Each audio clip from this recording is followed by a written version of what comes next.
And like I often tell people, man, like I'll never forget the first time I said to my cousins, we started playing football in the street. And I'll never forget, bro, I said to him, like, man, I want to make it to the NFL. Like if I make it to the NFL, maybe we can get our own beds one day, right? We just wanted our own beds. We're sleeping on pallets, right? Like, man, if I make it to the NFL, maybe we can get grandma a better living condition, my mom better living condition. And they listened to me, Tyler, and it was like clockwork, bro. They responded and was like, yeah, that's cool, Ink, but nobody in our family has even graduated high school. Like, that's cool, bro, but like, the answer was already in place. Like, yeah, that's cool, but the chances of that happening are slim to none, right? And when I heard it, I knew it wasn't just a condition that I was facing. It was also a mentality that I was facing, right? And I would always say to my cousins, man, the idea is often more powerful than the person, right? What do I mean by the idea is often more powerful than the person? The idea of me making it from 2-bedroom home, 14 people, single mother, right? Going to college, first one in my family to go to college, coming from these extreme conditions. That idea is in New York. That idea is in Hawaii. That idea is in Florida. That idea is in California. Not just the person, the idea, right? And so if I can do this, the idea of me being able to do that, like, man, we'll break barriers and generational curses forever because of the idea. But there was a lot of levels of adversity and opposition that I had to face, and a lot of people that I'm extremely grateful for that seem to come in my life at every next level and help me and fuel me to the next level to get through the opposition and adversity to become the man that I now am. Bro, that part. No question. That part man. right there. The idea is more powerful than the person. Absolutely. Wow. Like that's such a powerful thing to, and that's on both fronts, right? That can go positive or negative, right? Absolutely. So what do you think, why do you believe like your idea that you had of like, hey man, your belief, right? Like I'm going to go and change this narrative for my family. Like what made you believe that you could do that? Yeah. Like, nobody that you knew believed that. What made you believe like, I'm that dude, I can do that? Yeah. Because I felt like if I didn't do it, it wasn't going to be done. Like I feel like it comes along in organizations, it comes along in families, it comes along with teams to where you have an individual or you have individuals and they have the capacity for the journey.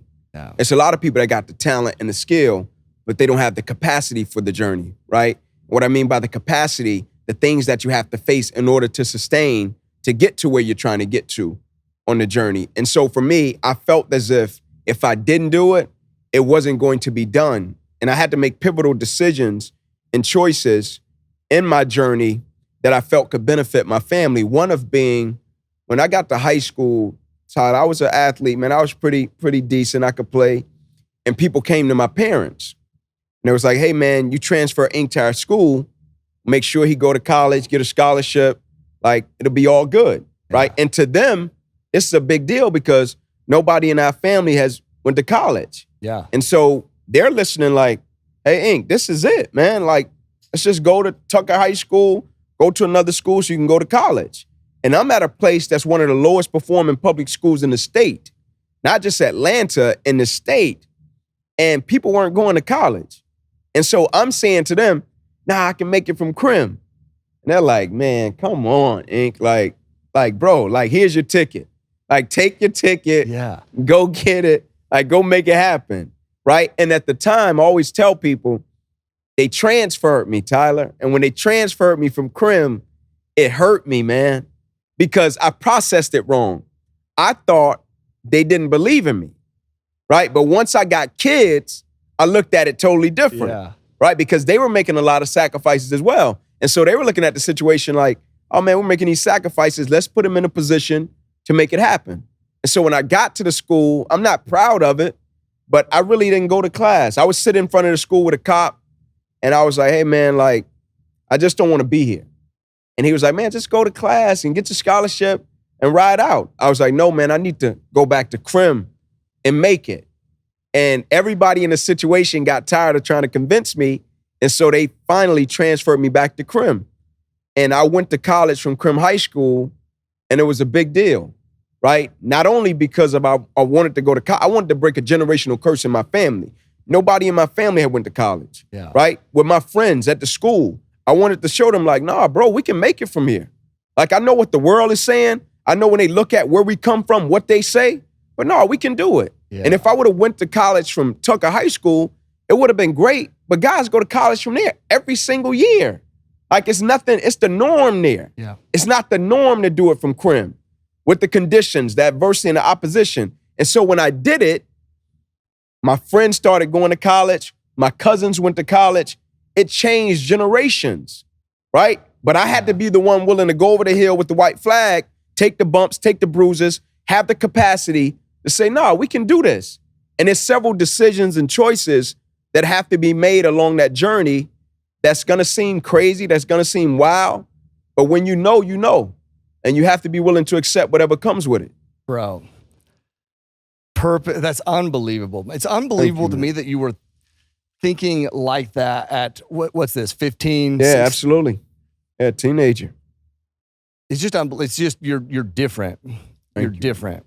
And I feel like I feel that from watching and diving into your content, but bro, meeting you, I'm impressed with the communicator you are. I'm impressed with the speaker you are, with the athlete that you were, and the dad that you are. But like that kind of stuff, like the person you are and the heart that you have is what like sets you apart. That I believe is your superpower, and this is what you were called to do for a reason. It's like, and that's what I want people to pull from this actionable that you just said. Why did you want to go back to Crim? Because it wasn't about just going to college. It was about just going to the NFL. It was about changing the narrative for your family, breaking generational curses. And so purpose has to transcend self. And you had such a deep rooted purpose that has transcended self, and like the impact that you've made from there. Yeah, man. It's crazy, man. Absolutely, like, man. How that has changed your family, how that's changed the narrative, right? Unbelievable, man. And I believe that prepares you for just so much. I just believe that this. We were talking about this off camera too, but like I just believe that is this success principle that you take ownership for not only your journey but the journey of all those that follow you. You know, man, it's like extreme ownership, man. Yeah, yes. You know what I'm saying? Like you own everything that comes along with it. Because the purpose and the mission is more important than the opposition. Yeah. Right? Like I often used to ask people, man, is the mission stronger than the opposition? Right? We got a mission. We got something we want to do. We got something we want to accomplish. Will it be stronger than the opposition and adversity that comes to see you along the journey? Yeah. Right? Because life is always going to come back, right? You got a goal, you got a dream, you got an aspiration. You want to do something for your children. You want to do something for your mother. You want to do something for your company. As soon as you put it out into the atmosphere, or the world or the universe, life is always going to hit back. Yeah. Life is always going to punch back. Life always going to send you back them body blows just to see. Let me see how bad he want it. Like you said, you want to pay for your kids' college? Cool, right? Multifamily mindset. Okay, cool. You say you want to do it? Let's see. I'm going to hit you. Let's see where you hit back, where you fight back, right? I remember a cop telling me, like when he asked me, what's your plan, little man? I plan on going D1. Yeah. Right? I'm just putting it out. That's me putting it out to the atmosphere. I'm going to go D1. Yeah. Cop responds back, you probably go to cell block D1. Oh, shit. I didn't expect to hear that. Yeah. That was life hitting back. Right? When he said it, he walked off. I walked with him. Tapped him on his shoulder. I thought it was a mistake. I'm like, I've never seen this guy before in my life. Yeah. Surely he thinks I'm somebody else. I was like, hey, man, like, I think you got the wrong guy. He's like, nah, I know about you. He was like, you had uncles coming to the same school. I was like, yes, sir. He said, they play ball just like you. I said, yes, sir. He said, aren't they serving time in prison? I was like, yes, sir. He said, the apple don't fall too far from the tree, right? I was like, man, I'm telling you, you got the wrong guy. He said, we'll see. I said, we will. Yeah. Right? And the first person I went to see after I got my scholarship papers to play football at the University of Tennessee was that cop. He was on lunchroom duty. I slid the paper across the table to him. I'll never forget, Tyler. He stood up. He said, you thought when I said that to you, I was trying to crush you. I said, yeah, man, it came across that way. He said, don't get it twisted. He said, I've been at this school before you got here. I'm going to be here after you leave. He said, I heard so many people say what they were going to do.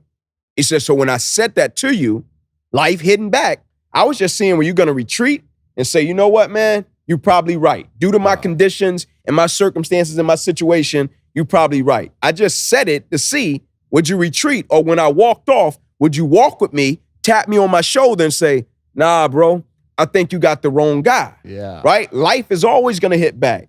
Right? People are resilient, man. I tell people often, people are amazing, man. And more times than not, it's not that a person doesn't have what it takes. It's that sometimes you don't realize it's going to take everything you got. Yeah, there we go, bro. It's just going to, sometimes it's some things, it's just going to take everything you got. Tears, blood, sweat, cuts, it's just going to take everything you got. Yeah. And if you stop in the midst of the opposition and adversity, you'll never get to witness the greatness. That's it, man. The manifestation, right?